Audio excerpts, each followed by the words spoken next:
সুপ্রিয় দর্শক শ্রোতা ভাই বোনেরা, চান্দ্র বর্ষের যে কয়েকটি মাস কোরআন এবং সুন্নাহর দৃষ্টিতে খুবই গুরুত্বপূর্ণ, তাৎপর্যপূর্ণ, ফজিলতপূর্ণ, তার মধ্যে একটি হলো রজব মাস, যে মাসটি শুরু হয়েছে কয়েকদিন হলো।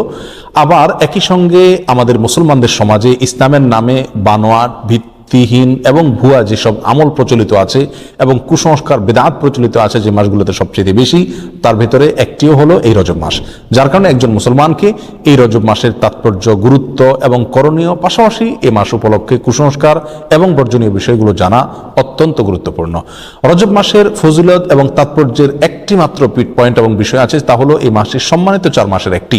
আল্লাহ সুবহানাহু ওয়া তাআলা বছরের 12টি মাসের ভিতরে 4টি মাসকে সম্মানিত মাস হিসেবে ঘোষণা দিয়েছেন এবং সেই 4টি মাসের ভিতরে একটি হলো এই রজব মাস, আর বাকি 3টি হলো জিলকদ, জিলহজ এবং মুহররম, 11, 12 এবং 1 নম্বর মাস।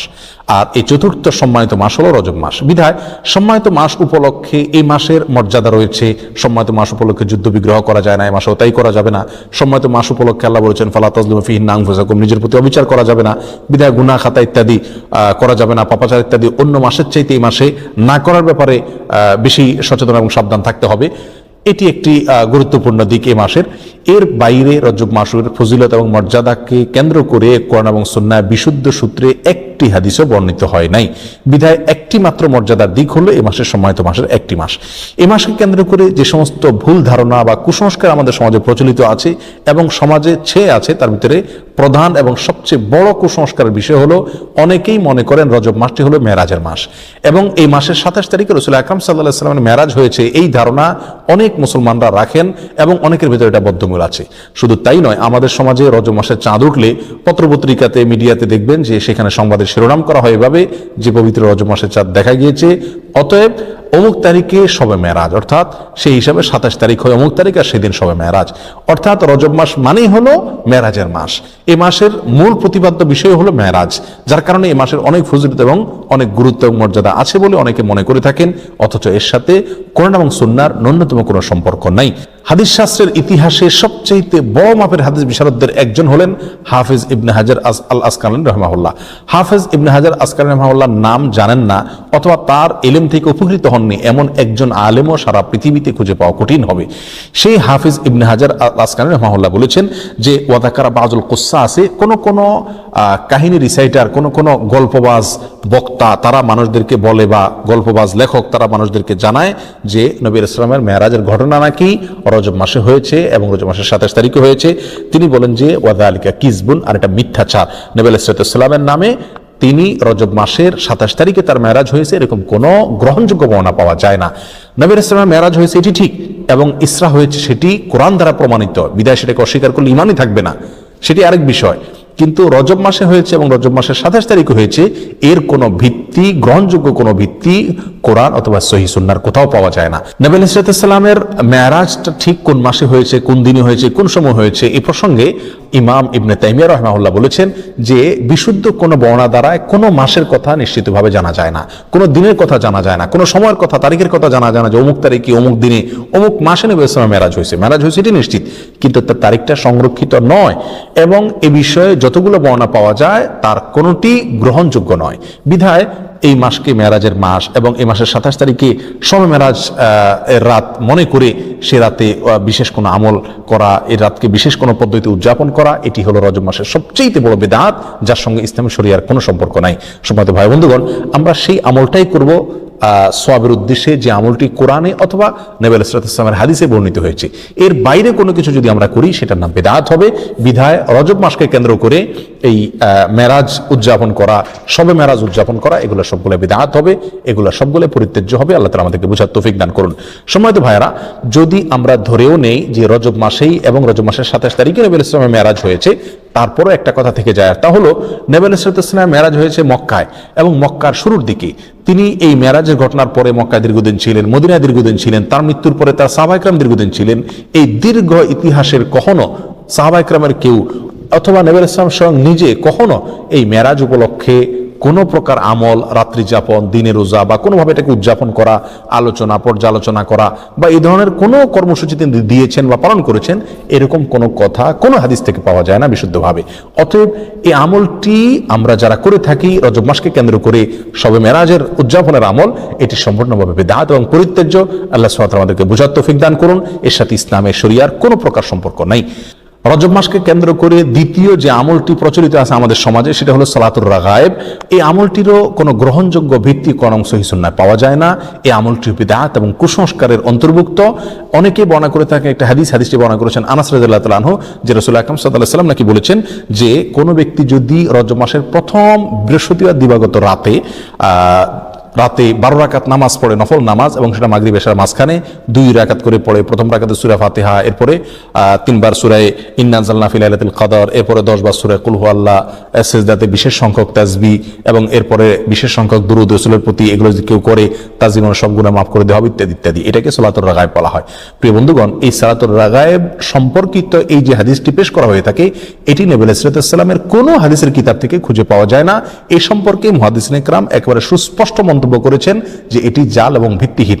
একটি টাকার নোট যখন ব্যাংক থেকে ওইটাকে জাল হিসেবে চিহ্নিত করে দেওয়া হয়, এটা যেরকম অচল হয়ে যায়, এই হাদিসটিকে মুহাদ্দিসিনে কেরাম ঐক্যবদ্ধভাবে যেহেতু জাল বলে চিহ্নিত করেছেন, বিধায় এটাও অচল এবং গ্রহণযোগ্য নয়। রজব মাস উপলক্ষে তৃতীয় যে আমলটি প্রচলিত আছে তা হলো একটি দোয়া বেশি বেশি করে পড়া, আর সেটি হলো আল্লাহুম্মা বারিক লানা ফি রজব ওয়া শাবান, অর্থাৎ হে আল্লাহ, আপনি আমাদেরকে রজব এবং শাবান মাসে বরকত দান করুন, ওয়া বাল্লিগনা রমাদান, আর আমাদেরকে রমজান পর্যন্ত আপনি পৌঁছায় দিন, অর্থাৎ রমজান যেন আমরা লাভ করতে পারি। এই দোয়াটি বর্ণিত হয়েছে মুসনাদে আহমদে। আর যেই বর্ণনায় এই দোয়াটি বর্ণিত হয়েছে সেই বর্ণনার ভিতরে একজন বর্ণনাকারী আছেন যার নাম হলো যায়েদা ইবনে আবি রিকাদ।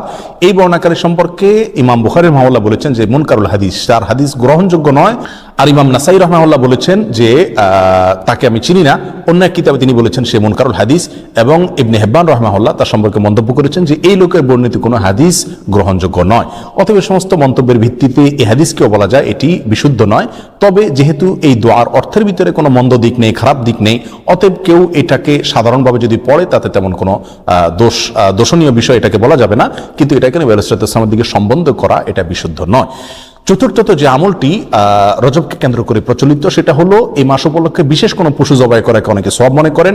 এটি মূলত আইয়ামে জাহিলিয়াতে, ইসলাম পূর্ব যুগে প্রচলিত ছিল, যেটাকে আতিরা বলা হয়। তারা রজব মাসে বিশেষ পশু জবাই করতো, যেমন আমরা কোরবানির মাসে জিলহজ মাসে কোরবানি করে থাকি, এবং এটাকে খুব সওয়াবের কাজ মনে করতো, খুব ভালো কাজ মনে করতো। ইসলাম তাদের সেই প্রথাকে সম্পূর্ণভাবে রহিত করেছে, বিলুপ্ত করেছে। এই সম্পর্কে বহু বিশুদ্ধ হাদিস বর্ণিত আছে। বিধায় রজব মাস উপলক্ষে বিশেষ কোনো পশু জবাই করা এটাকে সওয়াবের কাজ মনে করা যাবে না। অন্য মাসে জবাই করেন সেসব এই মাসেও করেন, সেটা ভিন্ন বিষয়, কিন্তু সওয়াবের অংশ হিসাবে এই মাসে কোনো পশু জবাই করা যাবে না। রজব মাস উপলক্ষে 5 নম্বর যে আমলটি প্রচলিত আছে অথচ তার কোনো গ্রহণযোগ্য ভিত্তি ইসলামী শরীয়তে নাই, তা হলো এই মাসে বেশি বেশি নফল রোজা রাখা এবং ইতিকাফ করা। অনেকে এটাকে খুব সওয়াবের কাজ মনে করেন যে রজব মাসে বেশি বেশি করে নফল রোজা রাখতে হবে।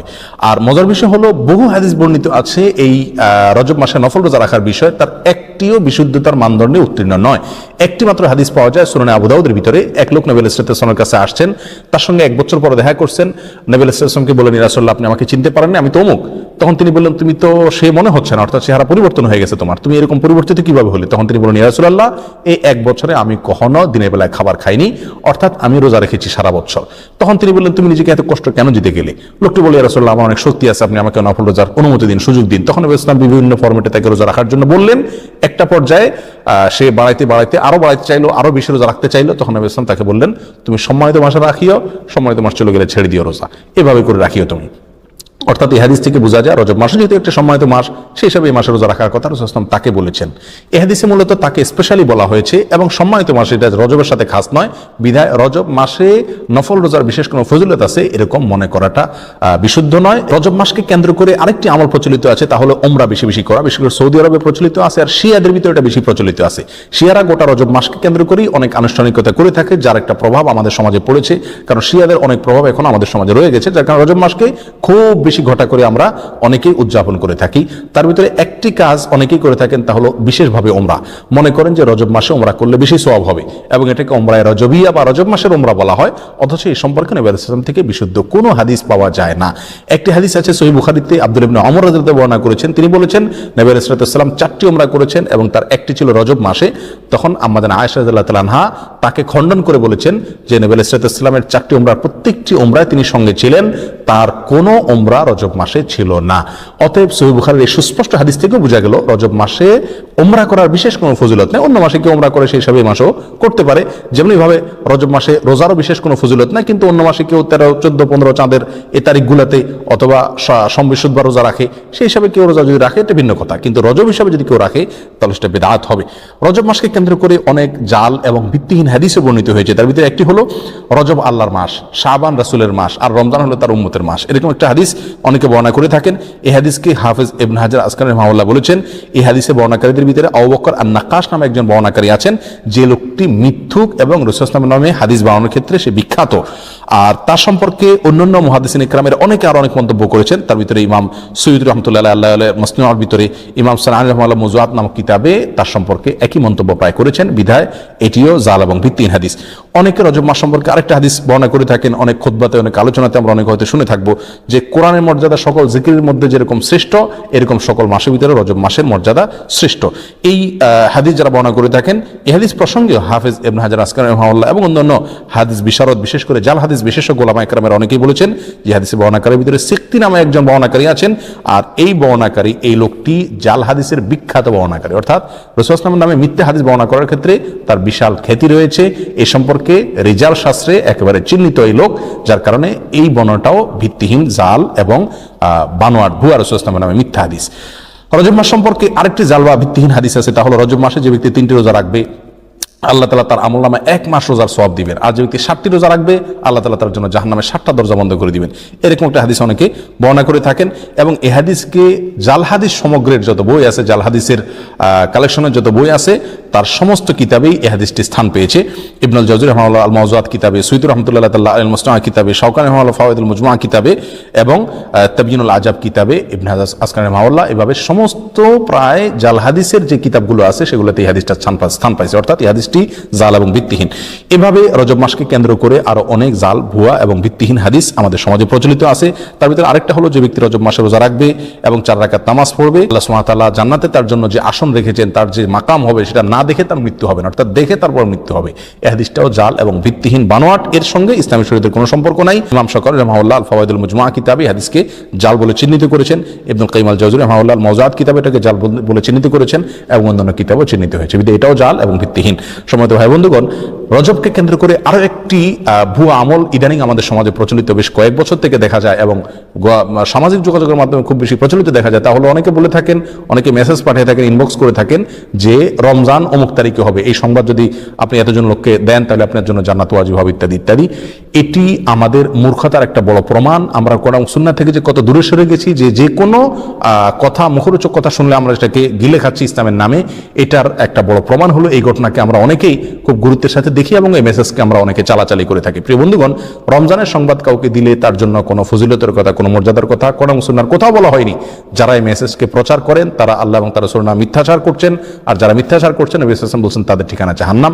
বিধায় এই ধরনের মেসেজকে আমরা ফরওয়ার্ড করব না এবং এগুলোকে ইগনোর করব, এর সাথে ইসলামী শরীয়তের কোনো সম্পর্ক নাই। সর্বসাকুল্যে আমরা খোলাসায় সামারিতে বলতে পারি, রজব মাসের বিশেষ কোনো ফজিলত এবং মর্যাদা নেই সম্মানিত 4 মাসের একটি, এই কথা ছাড়া।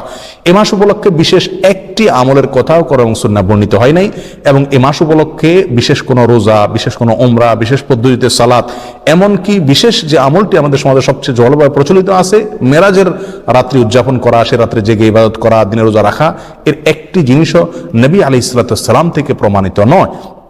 আর নবী আলাইহিস সালাম থেকে যেটি প্রমাণিত নয়, সেটা দেখতে যতই ভালো দেখা যাক না কেন, তার কোনো সওয়াব আমরা পাবো না। এটা বিদআত হিসাবে গণ্য হবে, আর বিদআতের ঠিকানা জাহান্নাম।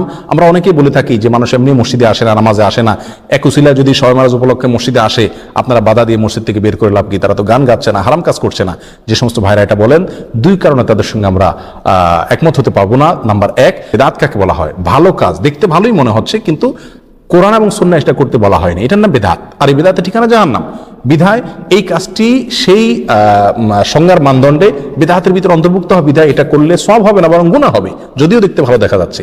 দ্বিতীয়ত, শবে মেরাজ উপলক্ষে মানুষ আসে, উপলক্ষে সংশোধন হয়ে যাবে, যারা এরকম ধারণা করেন তারা ভুলের স্বর্গে বাস করছেন। কারণ শবে মেরাজ উপলক্ষে মসজিদে এসছেন এবং এই বেদাতি পদ্ধতিতে জিকির ইবাদত বন্দি করছেন, এরপরে সারা জীবনের জন্য সংশোধিত হয়ে সারা বছর মসজিদে আসা ধরছেন, নামাজ পড়ছেন, এরকম একটি লোকও খুঁজে পাওয়া যাবে না।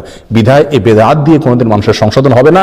এই বেদাতকে আমরা বর্জন করি। সারা দেশে জোরালোভাবে আমাদের সমাজে সবচেয়ে জোরালোভাবে যে কয়েকটি বিদআত প্রচলিত আছে তার ভিতরে একটা হলো এই মেরাজ উদযাপন এবং মেরাজ উপলক্ষে বিশেষ আমল। আল্লাহ সুবহানাহু ওয়া তাআলা আমাদের সকলকে রজব মাসকে কেন্দ্র করে যে সমস্ত বিদআত আছে, কুসংস্কার আছে, এগুলো থেকে বেঁচে থাকার তৌফিক দান করুন, কোরআন এবং সুন্নাহর বিশুদ্ধ জ্ঞান অর্জন করার তৌফিক দান করুন এবং বিশুদ্ধ জ্ঞান অনুযায়ী পরিশুদ্ধ আমল করার তৌফিক দান করুন।